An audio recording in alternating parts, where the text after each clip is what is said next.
This is Jonathan Aguilar for Pro Boxing Fans, joined by Colin Hart, esteemed journalist, here at the final press conference for Artur Beterbiev against Anthony Yarde. Colin, in terms of light heavyweight matchups you've seen, where does this one rank?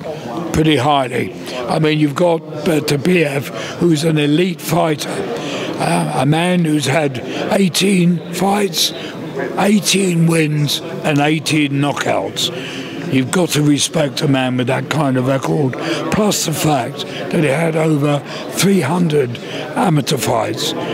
Just think of at least 100 were at the highest level. And that's the equivalent of 60, 70 pro fights for me. Obviously, Anthony Yarde has had one world title shot before, and now he heads into this one. Do you think he's prepared enough for this title shot? Listen, the fight he had with Colin some time ago, he should have won it. He was winning it, and he let it slip from his grasp. He has obviously learned lessons from that fight, and I'm sure he's 100% prepared. He's a good, solid professional. He knows what he's up against, but he's got the proverbial puncher's chance. I've got to be honest, I can't tip him to win. I think Beterbiev will be too heavy a puncher for him, but he'll give Beterbiev a lot to worry about. Do you feel this fight's getting the recognition it deserves? Do you think it's getting the coverage it deserves with 3 world titles on the line? I think it is. I mean, it's on BT television. It'll be televised around the world, and it will certainly get the recognition it deserved.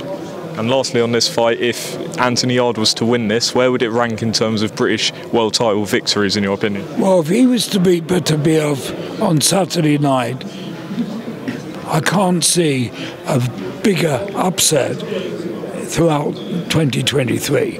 It would rank highly, not as highly as, say, John H. Strachey going to Mexico to beat Jose Napoles, or Lloyd Hannigan going to Atlantic City to beat Curry. But it'll be a major, major victory for a British fighter. And just moving on to the heavyweights, Anthony Joshua, there's a lot of talk that he's going to fight Jermaine Franklin next. First of all, what do you make of that fight, if that happens? Well, if that was a couple of years ago, it would be a total mismatch. But Anthony Joshua deserves to have an easy way back into contention after his 2 defeats by Usyk. So I don't begrudge him fighting a man who really is not in his league. But, you know, Joshua has proved to have been flawed in his makeup, and so he's got a lot to, shall we say, put right. Do you agree with Eddie Hearn saying that if Joshua was to lose his next fight, that his career's pretty much over? I don't think you've got to be a genius to work that out. There'll be nowhere for him to go. I mean, when you say lose his next fight, he's not going to lose the next one. But if he fights any of the top world heavyweights, I think he loses.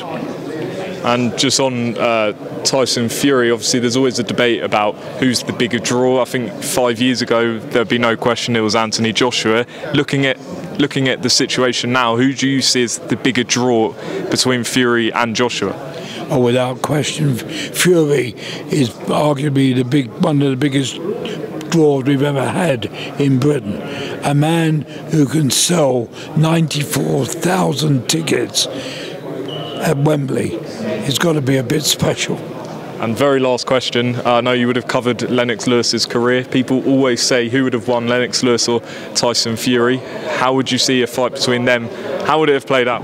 I would love to have seen that fight. I would have even paid to see it. You probably will be a bit surprised, but I would take Lennox Lewis to beat him. Lennox was a great, great heavyweight.